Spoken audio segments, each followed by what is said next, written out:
अस्सलाम वालेकुम दोस्तों, आज हम आपको कीनिया की उस गलती के बारे में बताएंगे जिसने पूरे कीनिया का नक्शा बदल कर रख दिया। जब कीनिया में 10 लाख कौवे कत्ल किए गए तो अंजाम क्या हुआ, कौवों को मारने के लिए कितने दर्दनाक तरीके अपनाए गए और कीनिया की हुकूमत को आखिर ऐसा क्यों करना पड़ा, लाखों मासूम परिंदों को गोली क्यों मारी गई, ये जानने के लिए वीडियो को आखिर तक जरूर देखिएगा।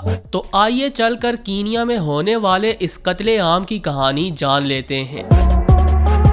प्यारे दोस्तों, 19वीं सदी के आखिरी बरसों में जब कीनिया की जंजबार नामी बंदरगाह पर सफाई एक मुस्तकिल मसला बन चुकी थी, तो उस वक्त की इंतजामिया ने एक ऐसा फैसला किया जो उन्हें वक्ती तौर पर बहुत दानिशमंदाना लगा।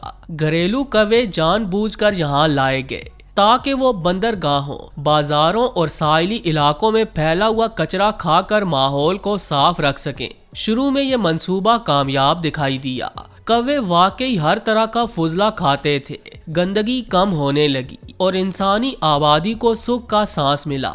मगर ये फैसला करते हुए किसी ने ये नहीं सोचा था कि ये परिंदा कितना ज़हीन है, कितनी तेजी से अपनी तादाद बढ़ा सकता है और कैसे इंसानों के हर अमल को पहचान कर उसे याद रख सकता है। उस वक्त किसी के जहन में यह सवाल ही नहीं आया कि चंद दिहाइयों बाद इसका नतीजा पूरे खित्ते के लिए एक बड़े बहरान की शक्ल इख्तियार कर लेगा। वक्त गुजरता गया, शहर फैलते गए, कचरा बढ़ता गया और कौवों के लिए खुराक की कमी कभी पैदा ना हुई। 100 साल से जायद अरसे के बाद कीनिया के साहिली इलाकों में इस फैसले के असरात पूरी शिद्दत से नजर आने लगे। कीनिया के मशहूर शहर वातामो में किए गए एक सादा सर्वे ने माहिरीन को चौंका दिया, जब एक महदूद इलाके में 12,000 से जायद कौवे रिकॉर्ड किए गए। यही नहीं, मेलेंदी में भी सूरत हाल इससे भी ज्यादा तशवीशनाक थी, जहां बाज महीनों में इनकी तादाद 31,000 तक जा पहुंची। सुबह के वक्त जब सूरज निकलता और शाम को जब रोशनी मदम होने लगती तो दरख्त, बिजली की तारें, छतें और खंबे स्याह नजर आने लगते। बाज़ सड़कें जो चंद 100 मीटर से ज्यादा लंबी ना होती, वहां हर मीटर पर 5 से 10 कौवे बैठे दिखाई देते। मकामी लोगों का कहना था कि जब ये पूरा झुंड एक साथ उड़ान भरता है तो लम्हों में आसमान स्याह पड़ जाता है, जैसे बादल छा गए हों। प्यारे दोस्तों, इस बेतहाशा आबादी के असरात सिर्फ शोर या गंदगी तक महदूद नहीं रहे, बल्कि बराह रास्त माहौल पर पड़ने लगे। कौवे निहायत मौका परस्त होते हैं। वो मकामी परिंदों के घोंसलों पर हमला करते हैं, अंडे खा जाते हैं और इनके मासूम बच्चों को भी नहीं बख्शते। कौवों की अफजाइश के मौसम में ये तबाही कई गुना तक बढ़ जाती है। माहिरीन माहौलियात ने रिकॉर्ड किया कि बाज़ साहिली इलाकों में कौवों की तादाद बढ़ने के चंद ही बरसों में मकामी परिंदों की कामयाब अफजाइश 50% से भी ज्यादा कम हो गई। वो इकसाम जो आहिस्ता अफजाइश करती हैं, इन्हें दोबारा संभलने का मौका ही नहीं मिलता। यूं एक गैर मुल्की परिंदा पूरे मकामी माहौलियाती निज़ाम को अदम तवाज़न का शिकार बना देता है। इंसानी जिंदगी भी इस मसले से महफूज ना रही। मेलेंदी और वातामो जैसे साहिली इलाकों में कौवे लोगों के हाथों से खाना छीन लेते। होटलों और खुले रेस्टोरेंट्स में ये मेजों पर रखे खाने पर झपटते, रोटी और मछली नोच लेते और बाज़ औक़ात बच्चों के हाथों से भी नवाला उठा लेते। कारोबारी अफराद को मजबूरन जाल लगाने पड़ते, दुकानों के औकात बदलने पड़ते और सफाई पर पहले से कहीं ज्यादा खर्च करना पड़ता, क्योंकि हर सुबह मेजें और कुर्सियां भीड़ से भरी होती। मंबासा की सूबाई सियाती तंजीम के मुताबिक सिर्फ कौवों की वजह से सालाना 200 मिलियन कैनियन शिलिंग से ज्यादा का नुकसान होता है, जिसमें कंट्रोल के इखराजात, नाराज सयाहों को मुआवजा और ऑनलाइन प्लेटफॉर्म्स पर इलाके की साख को पहुंचने वाला नुकसान शामिल है। जब मसला इस हद तक बढ़ गया तो कीनिया की हुकूमत के पास सख्त फैसलों के सिवा कोई रास्ता ना बचा। एक इंतहाई मगर सोचा समझा हदफ मुकर्रर किया गया कि कौवों की इस बेतहाशा आबादी को रोकने के लिए 10 लाख तक कौवों को कत्ल कर दिया जाए।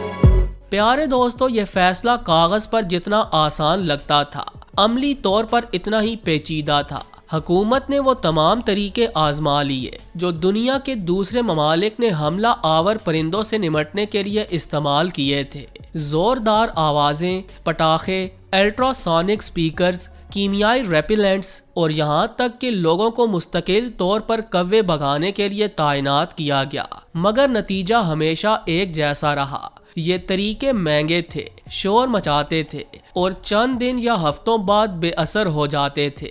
کوے یا تو عارضی طور پر غائب ہو جاتے یا پھر پڑوسی علاقوں میں منتقل ہو کر وہاں مسئلہ پیدا کر دیتے۔ امریکی کمپنیوں سے زہر بھی منگوایا گیا اور گولی مارنے کا طریقہ بھی آزمایا گیا جو بظاہر تیز اور سستا لگتا تھا، مگر یہ بھی دو دھاری تلوار ثابت ہوا، اور 1990 کی ایک مہم کے دوران گن سے شوٹ کر کے 10 لاکھ کوے قتل بھی کیے گئے، مگر نتیجہ بے سود رہا۔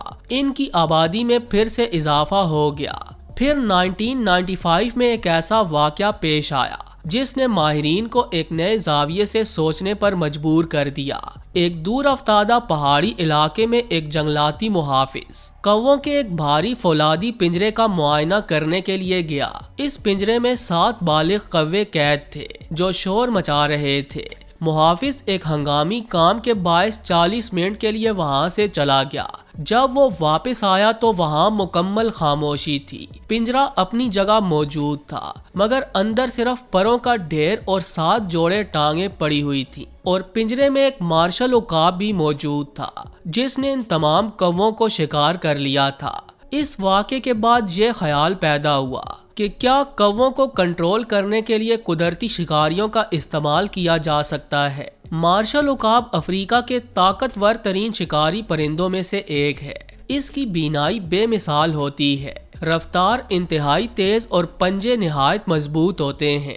بظاہر یہ ایک مؤثر حل لگا، مگر جلد یہ واضح ہو گیا کہ شہری علاقوں میں ایسے شکاری کو لانا نئے خطرات پیدا کر سکتا ہے۔ مارشل عقاب کو قابو میں رکھنا ممکن نہیں، اور ماضی میں ایسے واقعات بھی موجود ہیں جہاں اس نے گھریلو جانوروں یا حتیٰ کہ بچوں پر بھی حملہ کیا۔ اس کے علاوہ کوے اجتماعی حملے کی حکمت عملی اپناتے ہیں جس میں وہ مل کر بڑے شکاری کو بھی پسپا ہونے پر مجبور کر دیتے ہیں۔ پیارے دوستو، اسی لیے ماہرین اس نتیجے پر پہنچے کہ اصل حل طاقت نہیں بلکہ خطرے کے دانشمندانہ استعمال میں ہے۔ کینیا میں دنیا کے دیگر حصوں سے تربیت یافتہ شکاری پرندے منگوائے گئے جنہوں نے کینیا کے شہروں سے کووں کو چن چن کر ختم کیا، اور کسی حد تک یہ مسئلہ حل ہو گیا، مگر آج بھی کینیا کے دیہاتوں میں کووں کی ایک بڑی تعداد موجود ہے، اور ماہرین کہتے ہیں کہ وہ کسی وقت بھی ڈبل یا پھر 3 گنا ہو سکتی ہے۔ اس حیرت انگیز مہم کے بارے میں آپ کی رائے کیا کہتی ہے؟ کمنٹ ضرور کیجئے گا۔ ویڈیو اچھی لگی ہو تو اسے لائک کرتے ہوئے اپنے دوستوں سے شیئر بھی کر دیجئے۔ آج کے لیے بس اتنا ہی، ملتے ہیں کسی اور انٹرسٹنگ ٹاپک کے ساتھ، تب تک کے لیے اجازت دیجئے۔ اللہ نگہبان۔